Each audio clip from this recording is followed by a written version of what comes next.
All right, so we're putting Supermoto wheels on a Yamaha 426F. So we just got the kit in from, I forgot the name of this store. It's the most popular one though. So it came with the full wheel intact with the tire, sprocket, and disc, and the front had the front disc. Kind of a custom pattern, same for the front. So for the rear, uh, it lined right up with the brake caliper with the stock spacer off the other rim. And these are the other rims that we pulled off. You just have to extract the spacers for the axle on both sides, on both those wheels. So we were kind of worried about clearance for the wheel, and we got good clearance. I know on a lot of posts there's worry about that, but that was just with normal OEM swing arm axle spacers. We were at let's see, number 3 from the front notch on both sides. And I cut 2 links out of the chain that came with the system. And that is a 40 tooth sprocket coming off a 48 here. So our hope is, well, it can take the 48 because we're set way back to the end. So when the 48 comes in, it draws up. We have maximum length. We have seven notches. That's pretty good to take the 48 back for wheel swap. It's a clip, not press and link. So yeah, bolted right on. You gotta pull it all the way back if you get the 40. But the axle worked. Now for the front, the system didn't work. So this is the problem. Having a problem with actually getting the axle to go through.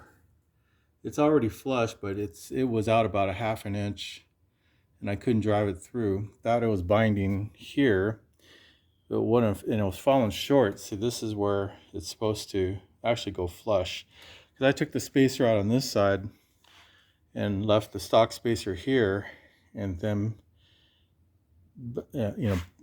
went flush, binded the bolts here, and then compressed the nut down to sit on this spacer, binding the bolts, and this is what we got on the difference on the I don't know where the hell, there it is. Yeah, that's the difference. That's a lot of difference. The caliper is centered, and those 2 aluminum housings are supposed to meet with this 12 millimeter bolt. You can see this one down here too. So the distance is pretty traumatizing me. But in order for me to use that spacer, I would need to put spacing shims in there. But the problem with that is the way the wheel lines up, those 2 actually have to meet. That means that this distance between the rotor and the fork has to be reduced by cutting down that OEM spacer. That's the fact. That's the truth. I took that spacer out. Didn't know which one needed cutting down. It looks like if this lined up, then it would be the left, or my left side, which driver right. But it's not. So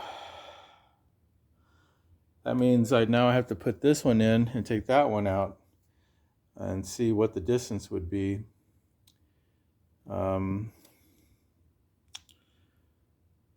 So it's not the driver right spacer. I'm gonna have to use this as the baseline, and then because it's probably gonna be the same gappage I'm getting back here on that caliper mount. So I'm gonna have to pull that spacer out there and then see if that gappage was measuring to that gappage down there. So it's cutting. I got to cut one of these spacers, and the problem with this too is I don't know if I actually have to cut both to get the center line. And I had a jack between here spreading them to see if I can, originally get that in there, but now it looks like I have to just line up custom-made spacers. In my thinking, I'm gonna have to cut both to get a center line, but yeah, I'm going off the caliper sit. So the caliper sit should do it. So I'm going to leave stock there and adjust for caliper sit on that spacer there. Okay, so that is not a fit. And a lot of it, the reason being is when they made the rim and pressed the bearings in, it's just too wide.